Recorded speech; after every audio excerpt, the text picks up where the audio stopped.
series vlogs where I bring you into my kitchen, share some behind the scenes with you and a lot of simple but beautiful recipes that you can recreate in your kitchen. The recipe that I'm sharing with you today, healthy gluten-free brownies, is probably one of the best recipes you'll see here and definitely my favorite.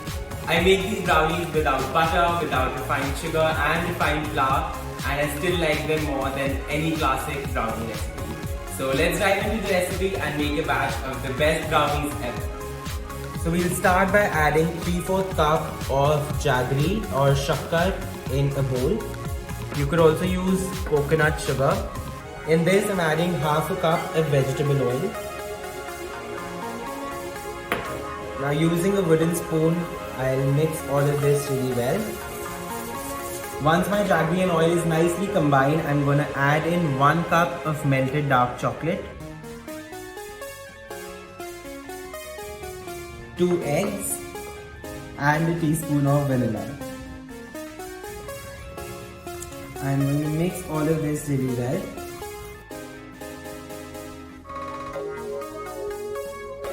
So my wet ingredients are all nicely combined. It's now time to start adding in the dry ingredients. So I'm adding in half a cup of oat flour, 1/4 cup of almond flour or ground almonds, 1/4 cup of cocoa powder, 1/4 teaspoon baking soda and a pinch of sea salt.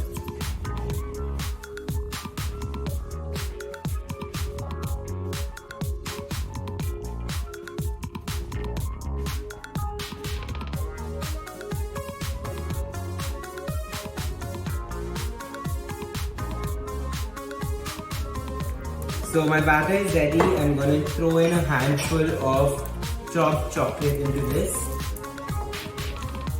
because you could never have enough chocolate. Mix this in and I'll then transfer the batter into this square pan that I've lined with parchment paper.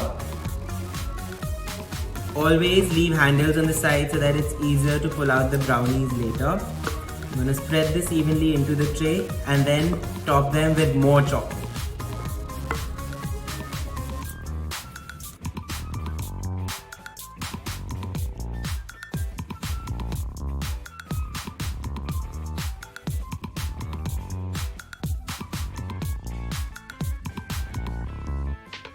This is ready. My oven is preheating at 180 degrees Celsius. I'll now wait this for about 30 minutes until the brownies are done. Let's do this. Alright, so the brownies are done and I've already eaten one piece. As you can see, because these are absolutely irresistible. Look at that fudgy texture. And honestly, you would never believe these are gluten-free. It's so good.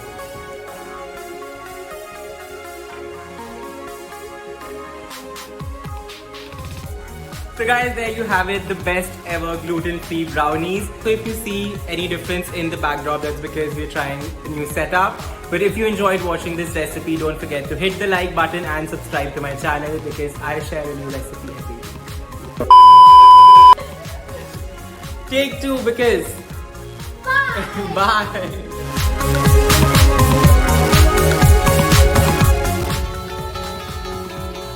You guys, I'm so excited. We are in the presence of Claire Thomas from the Kitschy Kitchen. She's gonna show us today how to make watermelon feta skewers that are so cool, so colorful, and so easy to make.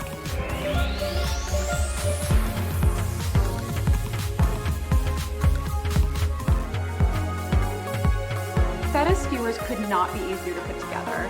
I have set up for you the feta and a little knife, and I'm gonna get going on chopping up the watermelon. Don't you think, just to start, don't you think it's so good, like, you know, when we're showing people these videos, that everything is kind of in its order? This is so important. So we're using a feta that's a little creamier, so this is a French feta, and you can see that it's about like a 1/2 inch wide. So we just want to create a perfect cube, okay, in that size. So you're gonna basically just cut little stripes, vertical and then horizontal, and get little 1/2 inch cubes. Okay. And I'm gonna try to do the same thing with my watermelon, so we'll see how that goes. I might watch you do that. No worries. There you go. That looks perfect in thickness. That looks great. And the cool thing too with this is you can do this with kind of any cheese you want. You don't have to do it just with feta. So I'm peeling the watermelon first so I don't have to deal with the skin after the fact. I'm doing it this way so I can actually follow the rind. Is that how you do that? That's how I do it. I'm sure there's other ways to, it's like that saying, there's many ways to skin a cat. So I'm sure there's many ways to peel a watermelon. But this way, I am making sure that I'm not getting any rind and I only get that beautiful pink flesh. And you're not wasting it. Yeah, exactly. Sometimes I feel like when I peel things, like I cut off so much of the good stuff. You know what I mean? Oh, So, like, totally. I always try to watch that because I'm like, I'm cutting out all the good stuff. Exactly, and oh my gosh, I love watermelon. We're so lucky right now because it is the peak of the season. Well, you know what? It's so interesting. Like, I went to dinner the other night and it was like a watermelon, raspberry, feta salad. And they were like, we're in season. I was like, oh, it sounded good. My kids love watermelon. Oh, it's so delicious. What I love about it too is it's not too sweet, so it works in sweet or savory dishes. And this kind of appetizer sort of goes either way, which is really fun. So the cheese is more of the savory, more of the not super, and that's her sweetness. Exactly. And what's really amazing about feta is it's super salty. So it's so good. It's like salty, fatty, and like not too, it like has a little bit of sweetness, but not too much, which is so nice. So what I'm gonna do now is try to aim for about the same size, cutting them into slices like this. So basically you're just cubing as well. Exactly. Here, and this is gonna turn out weird, so you can have that. That's the chef's cut. Come on, this is so good. Yeah, it's not too sweet. No, it's good, and it like ends up tasting amazing. So I'm cutting them kind of into like little matchsticks, you can see. And then here, I'm gonna steal one of yours so I can get the exact right size. Oh, that's what you do. Yeah. Got it. Well, I think we can start assembling. We have our nice little thing of feta cubes. So Should I put my cubes over here? yeah, let's bring them over here. Perfect. So I'm gonna do a watermelon first, and then a little basil leaf. I know, and the mint. So you're gonna layer the mint and the basil together. Okay.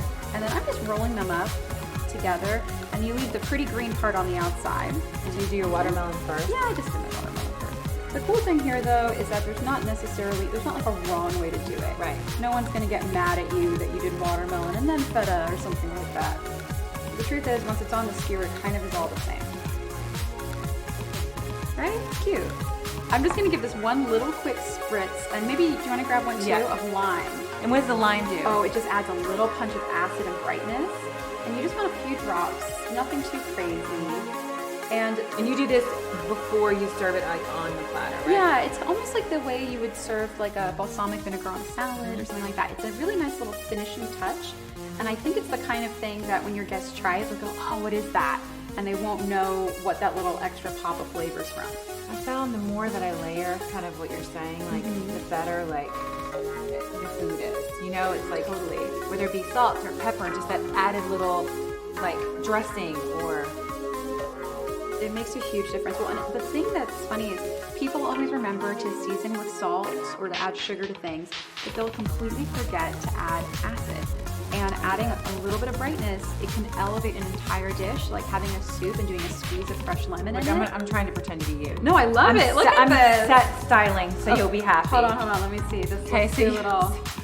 I tried to do this yesterday. It didn't work as well. See, that's prettier. Wait, let's use that. There we go. We're gonna do a Little, couple little little slices bit. of watermelon. There we go. Oh, see, much better. Look at this masterpiece. Beautiful. Then we must taste it. Oh, we have to try it. Hold on, check this out. So cute. Anybody can do this.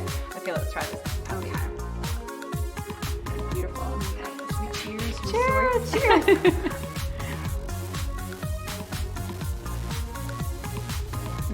That is really good. I'm glad you like it. Let me tell you something.